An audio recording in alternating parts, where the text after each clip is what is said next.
This is a short video designed to give you some advice on how to write the best possible reflective essay for the portfolio. This is a slide that appears on the reflection notes that are provided for you in the reflective portfolio, but I thought it would be helpful to explain some of my final points on those notes just so you can know exactly what I mean. One of the things that is really critical for an effective reflection is that you have support in there. And the best way to have support is to do that with specific examples.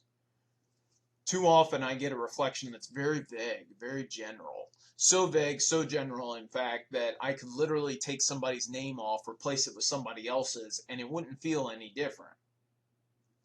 This should be very specific to your experience or experiences completing English 101, your stories, your assignments, your reflection. Now, how do you do that? Well, it goes into my next bullet, your examples. Your examples can be direct quotes from your essays or stories of you trying new things. Just be specific.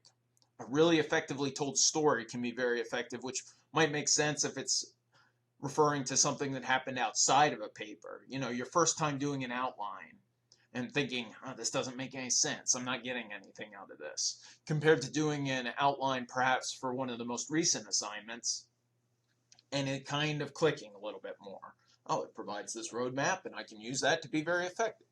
It depends on your experience as well. Not everything has to be super duper positive, which we'll talk about in a sec.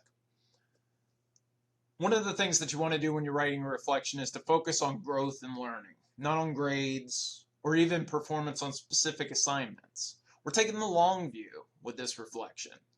So I do not want to see like this kind of step-by-step accounting of your grade book. Well, I got a C on this one, and I got a B on this one, and then I got another C, and then I got another B. You know, I don't want that. I want you to focus in on those concepts that you pick from that list that I've got, or it can be other things sometimes as well, and just talk about the growth, the understanding. Is it making more sense than it used to? How? And how do you know? That's where we go back to the examples. Now, a question I will often get is, how do I do this assignment if I honestly don't feel like I've done really well this semester? Well, I have two answers for that. One, the semester is not over yet, right? Part of the task of the portfolio is to revise your assignments one more time. So if you revise your assignments again and you know kind of a little bit more how to make some of these improvements, these revisions, and improve on some of the things that didn't go well the first time, then you can definitely write on that. And I encourage you to do so. That's kind of why we do this in combination the way that we do. The other thing I would say is, you know, it's important to be honest. It's important to be honest and say, I did not have any understanding of how to do a thesis statement before this semester, and I struggled with it. But I encourage you to focus on the bright side.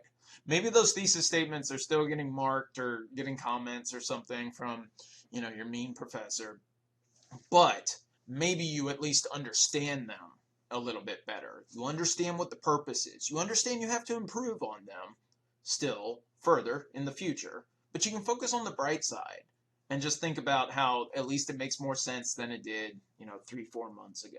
And hey, just so you know, if you're having trouble with thesis statements at the end of English 101, hey, so was I. I didn't get thesis statements down for many more semesters. Finally, proofreading is always really important, but especially when you're talking about essentially, you know, your performance, your growth. Right? You can't really make a good argument to say, oh, I've learned so much in English 101. I'm such a better writer than I used to be, and then have a million writing mistakes, right?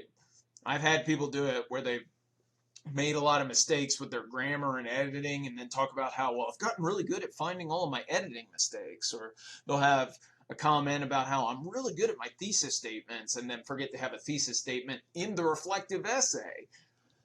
Don't let that happen to you.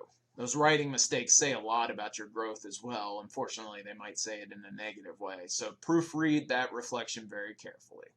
I hope that these 5 tips help, and I hope that you have really good success as you brainstorm, outline, and develop your reflection essay. Good luck, and email with any questions.